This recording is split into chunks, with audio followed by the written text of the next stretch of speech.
पश्चिम बंगाल की जब भी हम बात करते हैं तो एक ओर जतिन बोस का चेहरा सामने आता है, एक ओर रविन्द्रनाथ टैगोर का चेहरा सामने आता है, एक ओर नेताजी सुभाष चंद्र बोस का चेहरा सामने आता है और दूसरी ओर सामने आती है तो वहाँ की हिंसा, वहाँ मरने वाले लोगों की खबर और उनके चीखते बच्चे।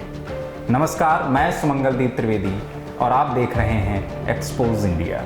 पश्चिम बंगाल में चुनाव का दौर शुरू हो चुका है।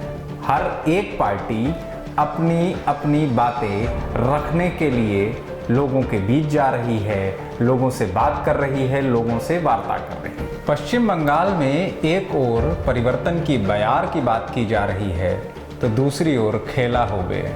लेकिन इस खेला और परिवर्तन के बीच में आपको जानकारी होनी चाहिए कि न जाने कितने लोगों की जानें अभी तक जा चुकी।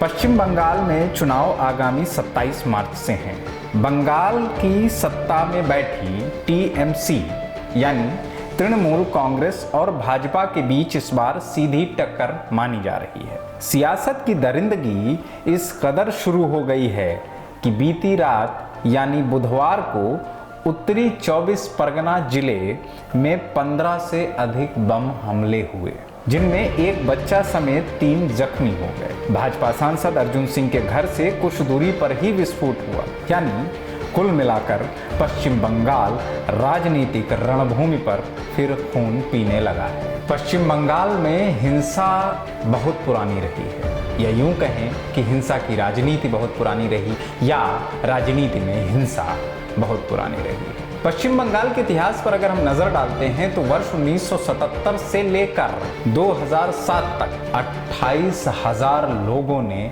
अपनी जान गंवा दी है। आंकड़ों के अनुसार पश्चिम बंगाल में 1977 से 2007 तक लेफ्ट फ्रंट की सरकार सत्ता में रही। इस दौरान पश्चिम बंगाल में 28,000 राजनीतिक हत्याएं हुई। सिंगूर और नंदीग्राम का आंदोलन भी वाम हिंसा का एक नमूना माना जाता था। पश्चिम बंगाल में 1977 से 2007 तक लेफ्ट फ्रंट की सरकार सत्ता में रही। लेफ्ट फ्रंट यानी वामपंथी। इस दौरान पश्चिम बंगाल में 28,000 राजनीतिक हत्याएं हुई। सिंगूर और नंदीग्राम का आंदोलन भी वाम हिंसा का एक नमूना माना जाता है। पश्चिम बंगाल में ऐसी ढेरों घटनाएं हुई जो कभी दर्ज ही नहीं हुई। अगर हम आधिकारिक आंकड़ों पर नजर डालते हैं तो लोकसभा चुनाव 2014 के विभिन्न चरणों में 15 राजनीतिक हत्याएं हुई। प्रदेश भर में राजनीतिक हिंसा की 1100 घटनाएं पुलिस ने दर्ज की। गृह मंत्रालय के आंकड़ों के मुताबिक 2013 से लेकर मई 2014 के काल में पश्चिम बंगाल में 23 से अधिक राजनीतिक हत्याएं हुई।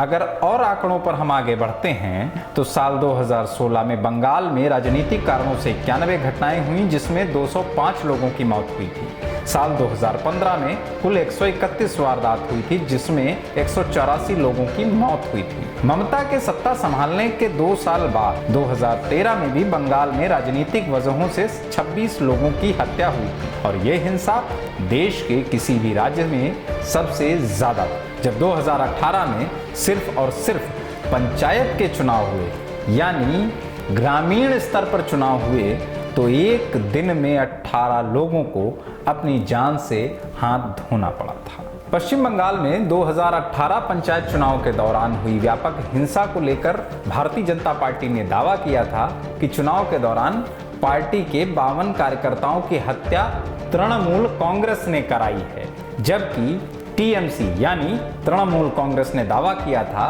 कि उसके 14 कार्यकर्ता मारे गए थे।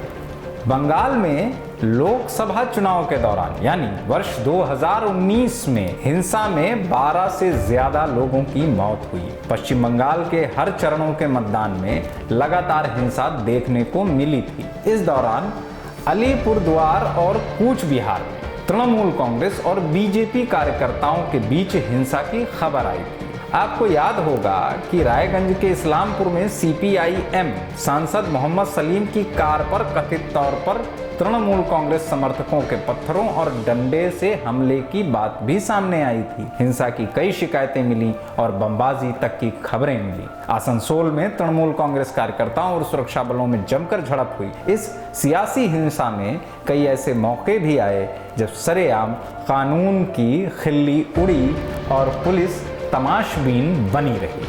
अब इन आंकड़ों पर अगर हम गौर करें तो क्या आप कह सकते हैं कि बंगाल में शांतिपूर्ण मतदान संपन्न हो पाएंगे? क्या बंगाल बिना खून से रंगे अपनी सरकार चुन पाएगा? क्या बंगाल की सत्ता पर फिर से तृणमूल कांग्रेस काबिज होगी और जो वारदातें और हत्याएं पहले हुई हैं क्या वो आगे बढ़ेंगी, या दूसरी कोई और पार्टी सत्ता पर काबिज होकर परिवर्तन लाने की कोशिश कर पाएगी? ऐसी ही खबरों के लिए देखते रहिए एक्सपोज इंडिया।